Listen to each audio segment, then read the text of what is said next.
In January of 1965, when Martin Luther came to State College, State College was a quiet, sleepy Pennsylvania town. It had not been as active in social issues as it would become in later years. And so it would have been very traditional Pennsylvania. One of the things that a lot of people don't realize about Dr. King is that he did really travel extensively. In one of the interviews that he did with Alex Haley, he talks about how over 325,000 miles were traveled per year by Dr. King, and he gave a roughly 450 speeches per year.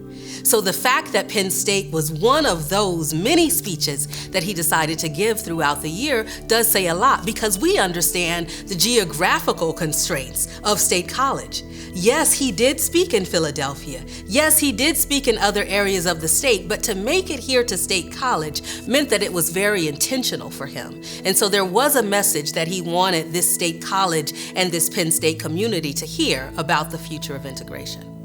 And so within his speech, he talks about the history of the nation with slavery. He talks about the way that we have been able to move forward at that point up to 1965 in eradicating some of the really bad problems of the nation, but we still had a long way to go. We will not tolerate agitators attempting to orchestrate. One of the other great things that Dr. King talks about in the speech that he was giving here at Penn State was something that's very relevant to what we're seeing in the media today around the 50th anniversary of the march from Selma to Montgomery in Alabama.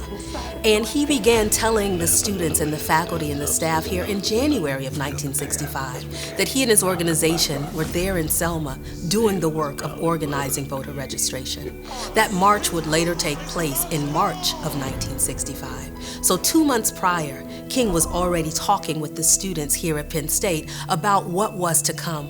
And it was that march from Selma to Montgomery that helped to really spark what became the Voting Rights Act of 1965. He clearly gets an audience.